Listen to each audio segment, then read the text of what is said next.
இந்த உலகத்துல எப்பொழுதுமே நல்லா புரிந்து கொள்ளுங்க. இந்த நன்மை என்னொன்று தீமை புரியும் பாருங்க. ஒன்று நல்ல சக்தி, என்னொன்று கெட்ட சக்தி. ஒன்று இருள், இல்லை என்ன வெளிச்சம். இந்த பிசாசுகள் பொல்லாதவைகள்.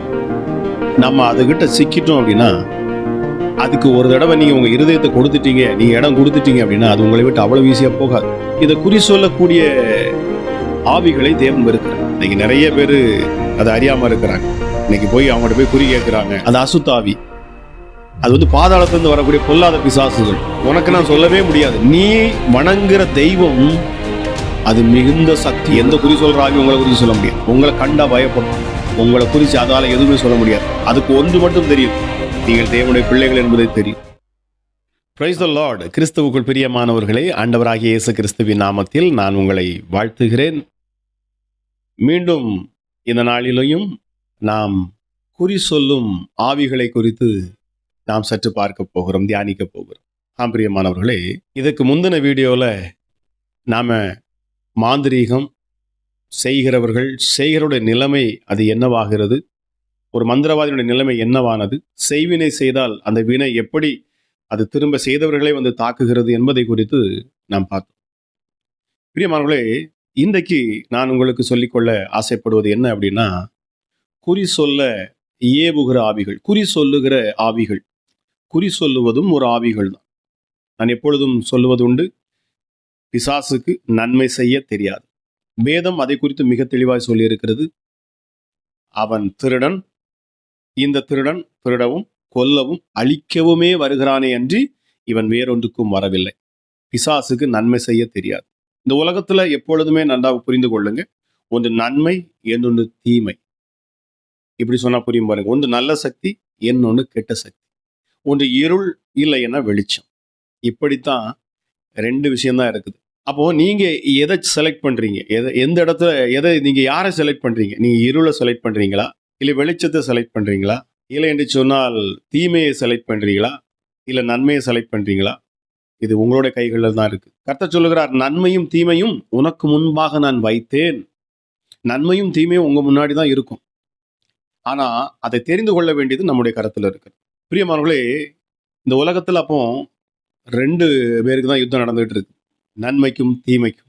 அப்போ இந்த இடத்த நீங்க ஆழமா ஒரு விஷயத்தை நீங்க புரிந்து கொள்ளணும் பாருங்க. இந்த நன்மை தீமை வெளிச்சம் இருள் அப்படிங்கிறத வச்சாலே உங்களுக்கு புரிஞ்சிடும் நீங்க எந்த இடத்துல இருக்கிறீங்க அப்படின்னு சொல்லி. பிரியமானவர்களே, இந்த அசுத்தாவிகள் பொல்லாதது. ஆகவேதான் இந்த நாட்களில் நான் இதை குறித்து அதிகமாக நான் பேச ஆசைப்படுகிறேன். இந்த பிசாசுகள் பொல்லாதவைகள். நம்ம அதுகிட்ட சிக்கிட்டோம் அப்படின்னா, அதுக்கு ஒரு தடவை நீங்க உங்க இருதயத்தை கொடுத்துட்டீங்க, நீங்க இடம் கொடுத்துட்டீங்க அப்படின்னா அது உங்களை விட்டு அவ்வளவு ஈஸியா போகாது. உங்களை வேதனைப்படுத்த நினைக்கும், உங்களை துன்பப்படுத்த நினைக்கும். அது கொடுக்கிற பொழுது நமக்கு நல்ல சந்தோஷமாக இருக்கும். நம்முடைய எதிரிகளை வீழ்த்துகிற பொழுது, அது போய் இங்க வேலை செய்கிற பொழுது நமக்கு பயங்கர சந்தோஷமா இருக்கும். ஆனா அது அதோட விடாது. அது நமக்காக ஒரு காரியத்தை செய்து அப்படின்னா அது நம்ம கிட்ட பயங்கரமா நிறைய விஷயங்கள் அதை எதிர்பார்க்கும். மிக முக்கியமாக உங்க ஆத்துமாவை எதிர்பார்க்கும். உங்க ஆத்துமா நரகத்துக்கு போய்விடக்கூடாது, அது தேவனிடத்துக்கு போக வேண்டும் என்பதுதான் ஆண்டோட விருப்பம். ஆனால் பிசாசோட ஒரே விருப்பம், எப்படியாவது மனிதனை இந்த உலகத்தின் அந்த மறைந்து போகக்கூடிய அந்த சிற்றின்பங்களை காண்பித்து அவனை எப்படியாச்சும் அழிச்சிடணும் அப்படிங்கிறதான். அவனை நரகத்துக்கு இழுத்துட்டு போயிடணும், அக்னிக்குள்ள கொண்டு போய் போடணும், அவனை பாதாளத்துக்கு கொண்டு போயிடணும், தன்னோடு கூட அவனையும் இழுத்துட்டு போயிடணுங்கிறது தான் பிசாசுடைய ஒரே எண்ணமாக, ஒரே நோக்கமாக இருக்கிறது. பிரியமானவர்களே, ஏனென்றால் பிசாசுக்கு கடைசி நாட்கள் அவனுக்கு அக்னி கடல். அவனை ஆண்டவர் என்ன செய்வார்? கடவுள் அவனை முற்றிலுமாக அந்த அக்னிக்குள்ள தான் தள்ளுவார். அது ஏற்கனவே நியமிக்கப்பட்டது. அது அவனுக்கு தெரியும், பிசாசுக்கு நன்கு தெரியும். வேதம் சொல்லுகிறது, அவன் தனக்கு கொஞ்ச காலம் உண்டென்று அறிந்தபடினாலே அவன் என்ன செய்யறான்? மிக வேகமாக தன்னுடைய வேலையை பார்க்கிறான். அதாவது பெற்றோருக்கு விரோதமாக பிள்ளைகளை ஏவுவது, குடும்பங்களை சண்டைகளை உண்டாக்குவது, உறவுகளை பிரிப்பது, இன்னும் உறவுகளை தாறுமாறாக்குவது, அருவருப்பான காரியங்களை செய்ய வைப்பது, தேவனுக்கு எதெல்லாம் பிடிக்காதோ அதையெல்லாம் செய்ய வைத்து தேவனை கோபப்படுத்துவது, மனிதனை தேவனை விட்டு பிரிப்பது, இந்த உலக இச்சைகளை உலக காரியங்களை கொடுத்து அவனை தன் பக்கமாக இழுத்து கடைசியாக அவனை நரகத்தில் கொண்டு போய் தள்ளுவது. இதுதான் பிசாசுடைய திட்டம். பிரியமானவர்களே, இந்த நாளில் நம்ம பார்க்கக்கூடிய இந்த விஷயத்தை நீங்க ஆழமாக நீங்க புரிஞ்சு என்னோட கூட நீங்க தியானிச்சே வாங்க. குறி சொல்லுகிற ஆவிகள் என்பது மிகவும் மோசமானது. இதை குறி சொல்லக்கூடிய ஆவிகளை தேவன் வெறுக்கிறார். இந்த குறி சொல்லக்கூடியவர்கள், அஞ்சனம் பார்க்கிறவர்கள், அதாவது செத்தவிடத்திலே குறி கேட்கிறவர்கள், இன்னொன்று குறி சொல்லுகிறவர்கள், இவர்கள் எல்லோரையுமே தேவன் அருவருக்கிறார். பிரியமானவர்களே, வேதத்திலிருந்து நான் உங்களுக்கு சொல்றேன் பாருங்க. லேவியராகமும் 19ஆம் அதிகாரம் 31ஆம் வசனத்தில் சொல்லப்பட்டிருக்கிறது, அஞ்சனம் பார்க்கிறவர்களை நாடி குறி சொல்லுகிறவர்களை தேடாதிருங்கள், அவர்களாலே தீட்டுப்பட வேண்டாம் அப்படின்னு ஆண்டவர் சொல்றார். அப்படின்னா அது ஒரு தீட்டுன்னு சொல்றார். அது ஒரு தீட்டு. இப்படிப்பட்டவர்களோடு நீங்க சேருகிற பொழுது, அவர்களை நாடி போகிற பொழுது, அவர்களை தேடுகிற பொழுது நீங்கள் தீட்டுப்படுகிறீர்கள். அதாவது தேவ சமூகத்துக்கு முன்பதாக அதுக்கு பிற்பாடு நீங்க வர முடியாது. தீட்டு என்பது அதுதான். நீங்க அசிங்கமாயிடுறீங்க. தேவனுடைய பார்வைக்கு முன்பதாக நீங்கள் அருவருப்பாக மாறி விடுகிறீர்கள். உங்கள் பக்கம் தேவன் திரும்பவே மாட்டார் அதற்கு பிற்பாடு. உபாகமம் 18ஆம் அதிகாரத்துல 10, 11 நீங்க வாசிப்பீங்கன்னு சொன்னா, அங்க தேவன் மிக தெளிவாக பேசி இருக்கிறாரு பாருங்க. தன் மகனையாவது தன் மகளையாவது தீக்கடக்க பண்ணுகிறவனும், அதாவது தீய கடக்க பண்ணுகிறவர்கள், அதுபோல அடுத்து குறி சொல்லுகிறவனும், நாள் பார்க்கிறவனும், அஞ்சனம் பார்க்கிறவனும், சூனியக்காரனும், மந்திரவாதியும், சன்னத்தக்காரனும், செத்தவரிடத்தில் குறி கேட்கிறவனும் உங்களுக்குள்ளே இருக்க வேண்டாம். இப்படிப்பட்டவைகளை செய்கிற எவனும் கர்த்தருக்கு அருவருப்பானவன். எவனும் அருவருப்பானவன். அவன் யாரா இருந்தாலும் செய்தான். ஆண்டவர் அவனை அருவருக்கிறார். அவனை அருவருக்கிறார். வேதம் மிக தெளிவாக சொல்லப்பட்டிருக்கிறது பாருங்க. குறி சொல்லுகிறவர்கள், அஞ்சனம் பார்க்கிற, நாள் பார்க்கிறவர்கள், தீ கடக்கிறவங்களை, இது அவன் தன் மகளையாவது தன் மகனையாவது தீய கடக்க பண்றவங்க, இப்படி பல சன்னத்தக்காரர்கள், மந்திரவாதிகள், சூனியக்காரர்கள், இவர் எல்லோரையும் தேவன் அருவருக்கிறார். பிரியமானவர்களே, இது தேவனுக்கு அருவருப்பான காரியங்கள். பிரியமானவர்களே, இன்னைக்கு நான் உங்களுக்கு என்ன சொல்ல வருகிறேன் அப்படின்னு சொன்னா, செத்தவிடத்தில் குறி கேட்கிறவர்கள் மிகவும் கேர்ஃபுல்லா இருக்கணும், மிகவும் ஜாக்கிரதையாக இருக்கணும். அந்த மாதிரி சூழ்நிலைகளுக்குள் நீங்கள் போகாதிருங்கள் என்பதை நான் எச்சரிக்கும்படி தான் நான் உங்களிடத்துல பேசிக்கொண்டிருக்கிறேன். அதாவது மரித்து போனவங்க, செத்து போனவங்க உங்ககிட்ட திரும்ப பேச முடியாது. இன்னைக்கு நிறைய பேர் சொல்லுவாங்க, செத்து போன எங்க அம்மா, எங்க அப்பா, எங்க சித்தப்பா, எங்க பெரியப்பா, எங்க தாத்தா, பாட்டி, பூட்டை யாரையாச்சும் சொன்னா அவங்க மாதிரியே என்ன செய்யும், இந்த பிசாசுகள் பேசும். இது நிறைய பேருக்கு தெரியாது. பிரியமானவர்களே, மரித்தவர்கள் ஒருபோதும் திரும்ப வர முடியாது. மரித்தவர்கள், அதாவது நித்திரை அடைந்தவர்கள், மரித்தவர்கள், அவர்கள் அடுத்து எங்க போறாங்க அப்படின்னா, அவங்கள நியாய தீர்ப்புக்காக தான் அவங்க வைக்கப்படுறாங்க. அவங்க செஞ்ச பாவங்கள், நன்மைகள், இதற்கு ஏற்ற பலனை அவர்கள் பெற்றுக்கொள்ளும்படி அவர்கள் நியாய தீர்ப்புக்காக தேவன் அந்த ஆத்துமாவை, அந்த ஆவியை அவர் கொண்டு செல்லுகிறார். நீங்க நன்மை செய்திருப்பீங்க அப்படின்னு சொன்னா, பிரியமானவர்களே, நீங்கள் இயேசு கிறிஸ்துவை அறிந்து ரட்சிக்கப்பட்டு அவரை சொந்த ரட்சகராக ஏற்றுக்கொண்டு இருப்பீங்க அப்படின்னு சொன்னா, நீங்கள் பரலோகத்தில் ஆபிரகாம் மடியில் அமர்ந்து இருப்பீங்க. அதாவது நியாய தீர்ப்புக்காக. இல்லை என்று சொன்னால் பாதாளத்திலே உங்களை கொண்டு போய் வைக்கப்பட்டிருக்கும். அடுத்து நீங்க நரகத்துக்கு போவதற்கு, நியாய தீர்ப்புக்கு பிற்பாடு இங்கே நரகம், அங்கே பரலோகம், பரதேசியிலிருந்து பரலோகம். ஆக பிரியமானவர்களே, ஆழமாக இந்த நாளில் நீங்க இதை புரிந்து கொள்ள வேண்டும். தயவு செய்து இந்த குறி கேட்கிறது, அதாவது செத்தவரிடத்துல குறி கேட்கிறது, செத்து போன எங்க உறவுகள் பேசுவாங்க அப்படின்னு சொல்லிட்டு நிறைய பேர் செய்வாங்க. அது தயவு செய்து செய்ய வேண்டாம். குறி சொல்லுகிறவர்களும் அசுத்தாவிகளை வைத்து தான் செய்வாங்க.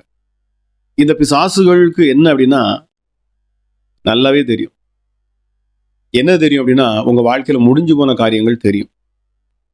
ஏன்னா அவனும் ஆவியா இருக்கிறான். உங்க வீட்டை ஃபுல்லா ஆராய்ஞ்சு பார்க்க முடியும். இன்னைக்கு நிறைய பேர் அதை அறியாம இருக்கிறாங்க. இன்னைக்கு போய் அவங்கள்ட்ட போய் குறி கேட்கிறாங்க. அவங்க உங்க வாழ்க்கையில் நடந்த நிறைய விஷயங்களை சொல்லுவாங்க. இது நடந்திருக்கு, உங்க குடும்பத்துல இது நடந்திருக்கு, உங்க வீட்டுல இத்தனை பிள்ளைங்க, எல்லாமே சொல்ல முடியும். பிரியமானவர்களே, ஏன் நான் இதை சொல்றேன் அப்படின்னா, நான் அதை செய்து பார்த்தவன். என்னுடைய வாழ்க்கையில பிசாசின் போராட்டங்கள் அதிகமான பொழுது என்னை காப்பாற்றிக் கொள்ளும்படிக்கு நான் போகாத மதம் கிடையாது. எல்லா இடத்திலும் போய் தேடி பார்த்தேன். நல்ல சக்தி எது? நன்மை செய்கிற தேவன் யார்? நன்மை செய்கிறவர் யார்? என்னை காப்பாற்றக்கூடிய தெய்வம் யார்? அப்ப தீய சக்தி இருக்கிறது அப்படிங்கிறத நான் அறியணுங்கிறதுக்காக நானும் பல காரியங்களை நான் செய்து பார்த்து இருக்கிறேன். அப்ப இந்த குறி சொல்லுகிற ஆவிகள், நீங்க இப்போ என்னுடைய நீங்க எங்க மரிச்சு போன எங்க மாமியார் வரணும் அப்படின்னு சொன்னீங்கன்னா இம்மிடியேட்டா வந்துடும். உடனே அவங்க பேரை சொல்லிட்டு அவங்கள மாதிரி என்ன செஞ்சிடும், ஒரு அசுத்தாவி வந்துடும். அந்த அசுத்தாவி அது பாதாளத்திலிருந்து வரக்கூடிய பொல்லாத பிசாசுகள். இதுக்குன்னே இருக்குது குறி சொல்லக்கூடிய ஆவிகள். இந்த பிசாசுகளை தந்திரமா என்ன செய்வாங்க, அந்த குறி சொல்லக்கூடியவங்க நமக்கு சுடுகாட்டுல போய், அதாவது நிறைய காரியங்கள் அதை செய்வாங்க. அதை இன்னும் ஆழமா பேசணும்னா அது நேரம் எடுக்கும். ஆனால் நீங்க அதை புரிந்து கொள்ளுங்க. நான் இன்னொரு வீடியோவில் நான் அதை என்ன குறித்து நான் உங்களுக்கு விளக்கமா நீங்க கேட்பீங்க அப்படின்னா கீழே கமெண்ட்ல போடுங்க. நான் அதை குறித்து நான் விளக்கமா நான் பேசுறேன். பிரியமானவர்களே, இந்த குறி சொல்லுகிற ஆவிகள் இது நீங்க யாரை சொல்லி கூப்பிட்டாலும் இம்மீடியட்டா நீங்க உங்க உறவை சொல்லி கூப்பிட்டீங்கன்னா அவங்கள மாதிரியே வந்துடும். உடனே வரும். உங்க குடும்பத்துல அதாவது நடக்கக்கூடிய காரியங்களை அதால சொல்ல முடியாது. என்னுடைய தாயார் ஒரு முறை, அதாவது அந்த நாட்கள் நான் பிறப்பதற்கு முன்பதாகவே என்னுடைய சகோதரி அடிக்கடி இதை சொல்லுவாங்க. என்னோட தாயார் என்னிடத்துல சொல்லி இருக்கிறாங்க. அந்த நாட்களிலேயே என்னுடைய தாயார் இயேசு மேல ரொம்ப பிரியமா இருக்கிறவங்க, இயேசு ரொம்ப ஆழமா தியானிக்கிறவங்க. நாங்க ரோமன் கேத்தலிக்ல இருந்தாலும் என்னோட தாயார் எப்பொழுதும் கைகளை விரித்து அந்த பாடுபட்ட திரு இருதய இயேசுவுக்காக நான் ஜெபிக்கிறேன் அப்படின்னு சொல்லிட்டு அந்த இயேசப்பா மேல பயங்கர ஒரு நம்பிக்கை விசுவாசம் வச்சிருந்தாங்க. எங்க அம்மா இயேசு பைத்தியம்பாங்க. அந்த அளவுக்கு ஜீசஸ் மேல பயங்கர ஒரு பற்றுதலா இருந்தாங்க. பிரியமானவர்களே, இப்போ அம்மா ஒரு இடத்துல குறி கேட்கிற பொழுது எங்க வீட்டுக்கு எதிர்த்தால இருக்கிறவங்க தெரிஞ்சவங்க கூட்டிட்டு போறாங்க. குறி கேட்கிற பொழுது அந்த குறி சொல்ற பொண்ணு சொல்லுது, ஏம்மா உனக்கு நான் என்ன செய்ய முடியாது, குறி சொல்ல முடியாது,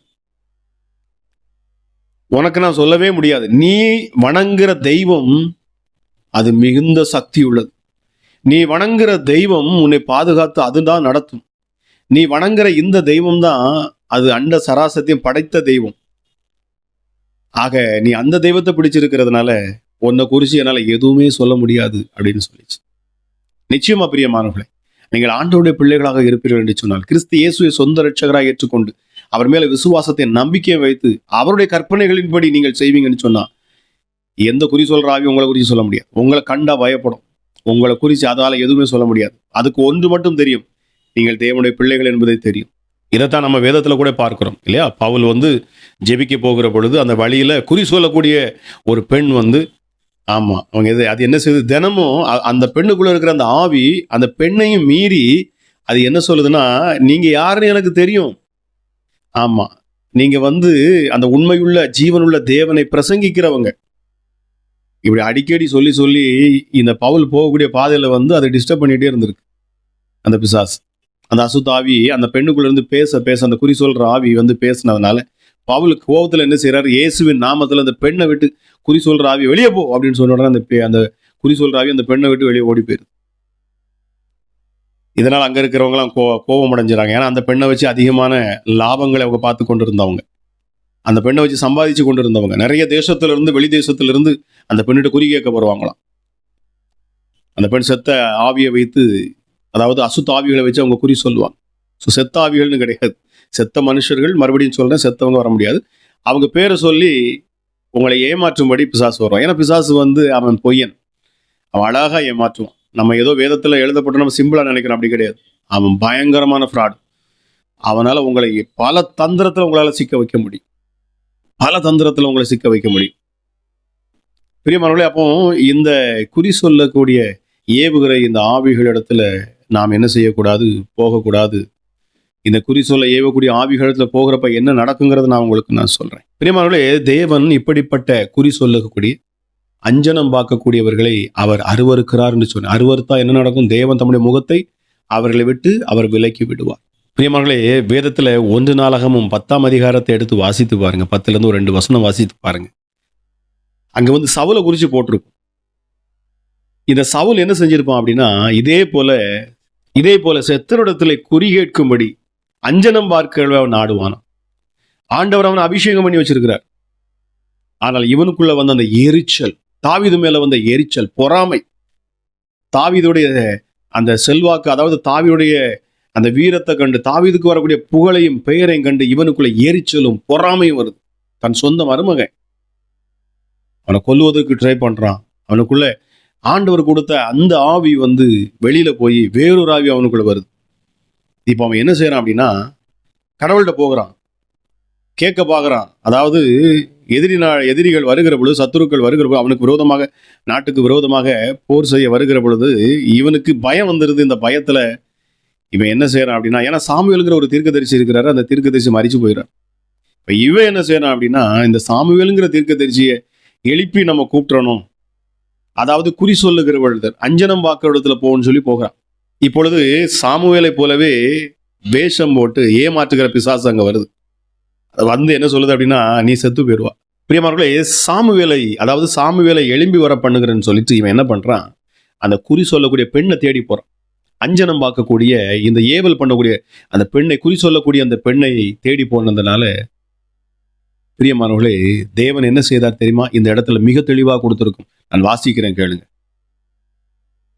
1 நாளாகமம் 10ஆம் அதிகாரம் 13ஆம் வசனம் எழுதப்பட்டிருக்கிறது. அப்படியே சவுல் கர்த்தருடைய வார்த்தையை கைக்கொள்ளாமல் கர்த்தருக்கு செய்த தன் துரோகத்தின் நிமித்தமும் அவன் கர்த்தரை தேடாமல் அஞ்சனம் பார்க்கிறவர்களை கேட்கும்படி தேடினதின் நிமித்தம் செத்து போனான் அப்படின்னு எழுதி. சவுலுக்கு அந்த மரணம் வந்ததுக்கு காரணம் என்ன அப்படின்னா, அவன் செத்து போனதுக்கு காரணம் தேவன் அவனை வெறுத்துட்டார். தேவன் அவனை விட்டு விலகிட்டார் அப்படி சொல்லலாம். அவங்கள்ட்ட எப்போ தேவனுடைய கரம் உங்க மேல இருந்து விலகுதோ அப்ப இருள் உங்களை சூழ்ந்து கொள்ளும். பிசாசு எப்பன்னு இருப்பான் அவங்களை பிடிக்கிறதுக்கு. பிரியமான இந்த குறி சொல்லுகிற பொழுது என்ன நடக்கும் அப்படின்னா, நீங்க நான் அநேக இடங்கள் நான் பேசி இருக்கிறேன், அநேக சாட்சிகள் சொல்லுகிற பொழுது நான் சொல்லுவது உண்டு. பிரியமானவர்களே, நீங்க குறி சொல்ற ஆவிகள்கிட்ட, அதாவது ஒருத்தவங்க குறி சொல்றாங்க, அந்த செத்த ஆவிகளை வைத்து பேசுறாங்க அப்படின்னு சொல்லிட்டு நீங்க அவங்க கிட்ட போய் கை கொடுக்குறப்போ, கையை காட்டுறப்போ, பிரியமானவர்களே, இப்ப என்ன நடக்கும் அப்படின்னா, நீங்க உங்க குடும்பத்துல யாராவது செத்து போனாங்க, அவங்கள நீங்க கூப்பிட்டுருக்குன்னு சொல்லிட்டு நீங்க நினைச்சிக்கலாம். அப்படி இல்லை, அவங்க வர முடியாது. அந்த பேரை சொல்லி இன்னொரு ஆவி உள்ள உட்கார்ந்து இருந்துரும். இப்போ நீங்க இந்த செத்த ஆவிகளை வைத்து, அதாவது இந்த அசுத்த ஆவிகளை வைத்து, பாதாளத்திலிருந்து ஏறி வரக்கூடிய இந்த பொல்லாத பிசாசுகளை வைத்து குறி சொல்லக்கூடிய இந்த மந்திரவாதிகளை நீங்கள் நாடி போகிற பொழுது தேவன் உங்களை விட்டு விலகுகிறார். உங்க மேல ஒருவேளை அது வரைக்கும் தேவனுடைய கரம் இருந்திருக்கலாம், கர்த்தருடைய கரம் உங்க கூட இருந்திருக்கலாம், நீங்க நன்மை செய்கிறவர்களாக இருந்திருக்கலாம், ஆண்டவருக்கு ஏற்ற பிள்ளையாக கூட இருந்திருக்கலாம், ஆண்டவர் மேல நம்பிக்கை வச்சிருக்கலாம், விசுவாசம் வச்சிருக்கலாம், இல்லைனாலும் கர்த்தர் உங்களை எப்படியாச்சும் மீட்கணும்னு சொல்லிட்டு அவர் முயற்சி செஞ்சிருக்கலாம். ஆனா எப்போ நீங்க இந்த காரியத்தை செய்வீங்களோ அப்பொழுது தேவன் உங்களை அருவருக்கிறார், உங்களை விட்டு விலகிடுவார். இப்ப என்ன நடக்கும் அப்படின்னா, பிசாசு அவன் உங்க வாழ்க்கையில உங்க எதிர்காலத்துல என்னென்ன செய்ய முடியுமோ அதெல்லாம் உங்களுக்கு சொல்லுவான். நடந்து முடிந்த காரியங்களை சொல்லுகிறவங்க நீங்க ஆச்சரியப்படுவீங்க. உங்க பிறந்த நாள் முதற்கொண்டு சொல்ல முடியும், உங்க குடும்பத்துல நடந்து முடிஞ்ச அநேக காரியங்களை சொல்ல முடியும். என்னால நாங்க அதெல்லாம் செஞ்சு பார்த்தோம். என்னுடைய வாழ்க்கையில நான் அதிலிருந்து தப்பிக்கணும் அப்படிங்கிற பிசாசின் பிடியில நான் வெளியில வரணுங்கிறதுக்காக, ஆவிகள் இருப்பது உண்மைதானா, இந்த ஆவிகள் உலகம் சொல்றாங்களே, இந்த கெட்ட சக்தின்னு சொல்றாங்களே, அதெல்லாம் உண்மைதானா அப்படின்னு சொல்லி ஆராய்வதற்காக நான் பல காரியங்களை நான் செய்து பார்த்திருக்கிறேன். இப்படி ஆராய்ந்து பார்க்கிற பொழுதுதான் என்னால புரிந்து கொள்ள முடிந்தது, இவைகள் எல்லாம் பொல்லாத பிசாசுகள். இதுகிட்ட நீங்க சிக்கிட்டீங்கன்னா அது உங்க குடும்பத்துல ஒன்றுமில்லாமல் ஆக்கிரும். அநேக காரியங்களை சொல்லுவது போல இருக்கும். உங்க குடும்பத்துல நல்லது நடக்கும், உங்க வீட்டுக்காரர் ஃபாரின் போவாரு, ஆமா உங்க குடும்பத்துல நிறைய நல்ல காரியம் நடக்கும், இப்படிலாம் சொல்லும். ஆனா ஒரு ட்விஸ்ட் வைக்கும். ஏதோ உங்க குடும்பத்துல இப்படிப்பட்ட ஒரு காரியம் இருக்குது, உங்க குடும்பத்துல ஆக்சிடென்ட் ஆக போகுது, தீங்க சொல்லாம அது விடாது. ஏன்னா அவனுடைய ஒரே நோக்கம் அவங்களை அழிக்கிறது. இப்ப எதிர்காலத்தை குறித்து சொன்ன உடனே நம்ம நினைச்சுக்கிறோம், பாரா எதிர்காலத்தை குறித்து என் குடும்பத்துல இப்படியெல்லாம் சொல்லுது. ஏன்னா நிகழ்காலங்கள், நடந்து முடிந்த காலங்களை உங்ககிட்ட அதுல இருந்து எடுத்து பேசுற பொழுது உங்க உள்ளம் பயங்கரமா பூரிச்சிடும். பாரா எவ்வளவு அழகா, எவ்வளவு தெளிவா சொல்லிருச்சு, சே என்ன அழகா சொல்லிட்டாரு, கரெக்டா அடிச்சாரு அப்படிம்பாங்க, எவ்வளவு பெர்ஃபெக்டா சொல்லிட்டாங்க அப்படிம்பாங்க. அதனால உங்களுக்கு முழு நம்பிக்கையே இந்த குறி சொல்லக்கூடிய இந்த பொல்லாத பிசாசின் மேல வந்துடும். இப்போ தேவன் மேல உங்களுக்கு நம்பிக்கை இல்லாதபடினாலே தேவன் உங்களை விட்டு விலகிடுவார். எப்போ இங்க நீங்க இறங்கிட்டீங்களோ, எப்போ நீங்க இந்த இருளை நீங்க தேடிட்டீங்களோ அப்போ வெளிச்சம் உங்களை விட்டு போய்விடும். இதுதான் சவுலோட வாழ்க்கை நடக்குது. அவன் செத்து போனான் பாருங்க, நாண்டு நின்று சாவுறான். தன்னுடைய 2 குமாரர்கள் பாவம், அவங்க என்ன செஞ்சா, இவன் நிமித்தமாக. பிரியமானவர்களே, இந்த ஒரு மனுஷன் பண்ண தப்புனால பாருங்க யோனத்தானும் மரித்து போகிறான். அவ்வளவு அருமையான ஒரு மனுஷன். அவனும் தாவீதும் சிநேகிதர்கள், ஒருவர் விட்டு பிரிய மாட்டாங்க பாருங்க. அவ்வளவு அற்புதமான ஒரு நண்பர். ஆனாலும் இந்த தகப்பன் செய்த பாவம், தேவனை விட்டு இவன் விலகினபடினாலே இவன் தேவனை தேடாம, அவர்கிட்ட போய் பேசாம, அவர் பேசாதிருந்தாலும் அவர் மேல நம்பிக்கை வைத்து காத்திருக்காம, இவன் அவசரப்பட்டு எதை செய்யக்கூடாது என்று ஆண்டவர் கற்பனையாக கட்டளையாக கொடுத்திருந்தாரோ, இந்த கட்டளையை இவன் மீறினபடினாலே, இவன் வெளிச்சத்தை நாடாமல் இருளை நாடினபடினாலே தேவன் அவனை விட்டு விலகினார். தேவ பிரசன்னம் அவனை விட்டு விலகினது, தேவ மகிமை அவனை விட்டு விலகினது. பிரியமானவர்களே, அவன் பாருங்க பெலிஸ்தர்கள் கையில மாட்டிடக்கூடாதுங்கிறதுக்காக ஈட்டி அவனே நட்டுட்டு, அதாவது வாழை அவனே நட்டுட்டு அது மேல அவனே குதிச்சிடறான். அவனுடைய 2 பிள்ளைகளும் பசங்களும் செத்து போயிடறாங்க. இவனை சார்ந்து இருக்கிறவங்க எல்லாருமே தற்கொலை பண்றாங்க. எவ்வளவு கொடூரமான ஒரு காரியம் பாருங்க. பிரியமானவர்களே, நீங்கள் குறி சொல்லக்கூடிய அந்த ஏவல் பிசாசுகள், அந்த அந்த குறி சொல்லக்கூடிய ஆவிகளிடத்தில் நீங்கள் போகிற பொழுது, உங்கள் ஜாதகம்னு சொல்லி நீங்க போறீங்க, உங்க உங்க உங்க உங்க கிரியை உங்களோட தலையெழுத்தையும் பிடிச்சி வச்சுக்குவான். அதாவது உங்களோட எதிர்காலம் அவன் கையில மாட்டிக்கணும். கர்த்தர் கிரியை செய்ய மாட்டார். உங்களை பார்க்குறப்ப எல்லாமே நல்லா நடக்கிறது போல இருக்கும். அதுக்கு பிற்பாடு அவன் கொஞ்சம் கொஞ்சமாக அவன் கொல்லுகிறவன். நான் அடிக்கடி சொல்லுவேன், பிசாசோடைய கிரியைகள் எப்படி இருக்கும் அப்படின்னா, வேகமா இருக்காது. அவன் தந்திரக்காரன். ஒரு பைத்தான், ஒரு பாம்பு வந்து எப்படி அது அந்த ஒரு மிருகத்தை சுத்துறது கூட அதுக்கு தெரியாது. அந்த மிருகம் அழகா இருக்கும் பாருங்க, சூப்பர்.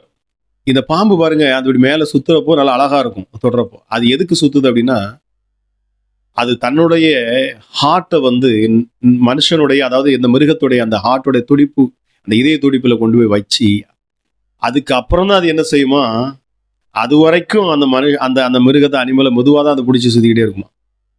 அந்த இருதயத்துக்கிட்ட போகிற பொழுது அந்த இடத்துல தான் இது வேகமா இருக்கும். இந்த பாம்போட கேரக்டர் என்ன அப்படின்னா, கடைசியா தான் அது இருக்குது பாருங்க. கொஞ்சம் கொஞ்சமா வந்து கடைசியா அப்படி இருக்கிறோம். அந்த டைட் பண்ண அதுக்கப்புறம் இருக்க தான் அந்த அனிமல்ஸுக்கே தெரியும், அந்த மிருகத்துக்கு தெரியும், இல்லைன்னா அந்த மனுஷனுக்கு தெரியும், ஐயோ நம்ம சாக போகிறோம், நம்மளை கொல்லுவதற்கு தான் இது வந்திருக்குங்கிறது அதுக்கப்புறம் தான் அதுக்கு தெரியுது. பிசாசோட கிரியைகள் அப்படிதாங்க. ஆரம்பத்துல ரொம்ப நல்லா இருக்கும், ஆரம்பத்துல ரொம்ப அருமையா இருக்கும். உங்க சத்துருக்கள் நீங்க நினைக்கிறபடி நம்ம ஏவல் பண்ணிட்டோம், மந்திரம் பண்ணிட்டோம், அவ்வளவுதான் அப்படின்னு சொல்லி ரொம்ப ஜாலியா இருக்கிறது போல இருக்கும். இல்லை, அவன் திரும்ப வருவான். அதுவும் உண்மையான ஒரு கிறிஸ்தவர்களாக இருப்பாங்கன்னு சொன்னா அவர்களுக்கு விரோதமாக நீங்க எந்த காரியத்தை செய்தாலும் மாட்டிக்கொள்வீர்கள். சரி, இன்றைக்கு நம்ம பார்க்கக்கூடியது வந்து குறி சொல்லக்கூடிய ஆவிகளை குறித்துதான். ஆக இந்த குறி சொல்லக்கூடிய ஆவிகள் பொல்லாத ஆவிகளாக இருக்கிறது. பிரியமானவர்களே, இதை கேட்டுக்கொண்டிருக்கிற நீங்கள் யாராக இருந்தாலும் சரி, வேதம் சொல்லுகிறது, வேதம் மிக தெளிவா சொல்லுது, கடவுள் அதை வெறுக்கிறார். உங்களை படைத்த உங்க தெய்வம் அதை வெறுக்கிறார், அதை அருவருக்கிறார். ஏனென்றால் அதை செய்யக்கூடியது அத்தனையுமே அசுத்தாவிகள் தான். இல்லையா? நிறைய பேருக்கு தெரிஞ்சிருக்கும் இல்லையா? அதிகாலையில் வந்து உடுக்கடிச்சு அவங்க வந்து நல்ல காலம் பிறக்குன்னு பேசியிருப்பாங்க, கேட்டிருப்பீங்க நீங்க. இவங்க வந்து அந்த அவங்க உடம்பு ஃபுல்லாவே அந்த அசுத்தாவிகள் அவங்கள சூழ்ந்து நிற்கும். அதுதான் அவங்கள்ட்ட இருந்து அந்த அதிகாலை வந்து பேசும். அந்த அதிகாலையில் அந்த பிசாசுகளுக்கு தெரியும். ஆனா இவங்க நிறைய பிசாசுகளை போய் எடுத்து ரொம்ப கஷ்டப்பட்டு அவங்களும் போராடிக்கிட்டு இருப்பாங்க. ஆக்சுவலாக அப்படி இல்லை. எல்லா பிசாசுக்குமே வந்து என்ன அப்படின்னா, உங்க வாழ்க்கையில் நடந்து முடிஞ்ச காரியங்கள் தெரியும். ஏன்னா அதுவும் ஆவிதான். தேவனும் ஆவியா தான் இருக்கிறார், பிசாசும் ஆவியா தான் இருக்கிறார். இல்லையா? வேதம் சொல்லுகிறது, கர்த்தரை தொழுது கொள்ளுகிறவர்கள் ஆவியோடும் உண்மையோடும் தொழுது கொள்ள கடவுள். ஏன்னா அவர் ஆவியா இருக்கிறார், தேவன் ஆவியா இருக்கிறார்னு வேதம் சொல்லு. பிசாசும் ஆவியா தான் இருக்கிறான். ஆனால் தேவனுக்கு ஆவிக்குரிய சரீரம் உண்டு, தேவ தூதர்களுக்கு ஆவிக்குரிய சரீரம் உண்டு. ஆனால் பிசாசுகளுக்கு அது கிடையாது. அவன் காற்றில் கலந்திருக்கிறவன், மனுஷனுடைய சுவாசத்துக்குள்ளே சுவாசம் வழியாக உள்ள போகக்கூடியவன், செவிகள் வழியாக போவான். அந்த வாயில் எடுக்கக்கூடிய அந்த சுவாச காற்று வழியாக இருதயத்துக்குள்ளே போய் உட்காந்துக்குவான். அந்த வயிற்று பகுதியில் மறைந்து உட்காந்துக்குவான். அந்த சரீரத்துக்குள்ள அந்த எலும்பு பகுதிகளுக்கு உட்காந்துக்குவான். கொஞ்சம் கொஞ்சமா உங்களை அழிப்பான். பிரியமானவர்களே, எப்போ நீங்க குறி கேட்கிறீங்களோ, எப்போ நீங்க இந்த அசுத்தமான காரியங்களை, தேவன் அருவருக்கிற காரியங்களை செய்கிறீர்களோ, அப்பொழுது தேவனுடைய மகிமை உங்களை விட்டு விலகி போகும். நீங்கள் யாரா இருந்தாலும் சரி, இதை மிக ஆழமாக கவனித்து அதன்படி நீங்கள் செயல்படுங்கள். இந்த குறி சொல்லக்கூடிய கிரியையிலிருந்து வெளியில வாங்க. நீங்க போய் இன்னைக்கு கிறிஸ்தவங்களா இருக்கலாம், நான் பெயர் கிறிஸ்தவளா இருக்கலாம், யாரா இருந்தாலும் சரி, நான் உங்களுக்கு ஒரு வார்த்தையை சொல்லிக்கொள்ள ஆசைப்படுகிறேன். தயவு செய்து நீங்கள் குறி கேட்க வேண்டாம் என்று நான் சொல்லுகிறேன். அந்த ஆவிகள் மூலமாக நீங்கள் மிகுந்த பாடுகளுக்குள், உபத்திரத்துக்குள் நீங்கள் வருவது நிச்சயம். தேவன் அதை அருவருக்கிறார். வேதத்துக்கு உங்களுக்கு உதாரணத்துக்கு சொல்லிட்டேன், வேதத்துல இருந்து அவங்களோட முடிவு என்னாச்சு அப்படிங்கிறத சொல்லிட்டேன் உங்ககிட்ட.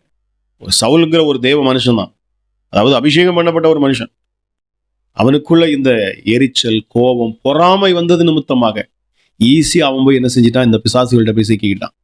உங்க வாழ்க்கையில் உங்க சகோதரர் மேல, உங்க உற்றார் உறவினர்கள் மேல பொறாமையும் எரிச்சலும் கோபம் வர வேண்டாம். அது வரும் என்று சொன்னால், ஏன்னா அவங்க வளர்றாங்க, நல்லா இருக்கிறாங்க அப்படிங்கிறப்ப உங்களால் தாங்க முடியல, எரிச்சல் வருது அப்படின்னா பிசாசு ஈஸியா உங்களை கேட்ச் பண்ணும். ஆக தேவ சமூகத்தில் அமர்ந்துருங்க. இந்த வார்த்தையை கேட்ட உங்கள் ஒவ்வொரு உறவின் ஆண்டவராக இயேசு கிறிஸ்து தாமே உங்களை ஆசீர்வதிக்கட்டும். பிரியமானவர்களே, கர்த்தரையே தேடுங்கள், கிறிஸ்து இயேசுவே நாடுங்கள், அவர் நாமத்தை சொல்லுங்கள். அவர் உங்க வாழ்க்கையை அற்புதமாய் நடத்துவார். அவர் உங்கள் வாழ்க்கையை சுவைப்படுத்துவார். அவர் ஒரு தகப்பனுக்கு தெரியும் இந்த பிள்ளைக்கு எப்போ கொடுக்கணும், எப்ப எதை செய்யணும், எப்ப என்ன செஞ்சா அவருடைய வாழ்க்கை நன்றாக இருக்கும் என்பது கிறிஸ்து இயேசுவுக்கு, தேவனுக்கே தெரியும். ஆக அவரிடத்துல முழுவதுமா உங்களை ஒப்புக் கொடுங்க. இப்படிப்பட்ட காரியத்தில் இருப்பீங்கன்னு சொன்னா இந்த நேரத்தில் நீங்க ஆண்டவர்கிட்ட மனம் திரும்புங்க. சொல்லுங்க, ஆண்டவரே இப்படிப்பட்ட பாவங்களை நான் செஞ்சிட்டேன், இனி நான் அதை செய்ய மாட்டேன்னு சொல்லி நீ என்ன செய்யுங்க, நீங்க மனம் திரும்புங்க. நிச்சயமாக என் தேவன் உங்க வாழ்க்கையில மீண்டும் அற்புதத்தை செய்து உங்களை மேன்மைப்படுத்துவார். கர்த்தர் தாமே உங்களை ஆசீர்வதிப்பாராக. God bless you.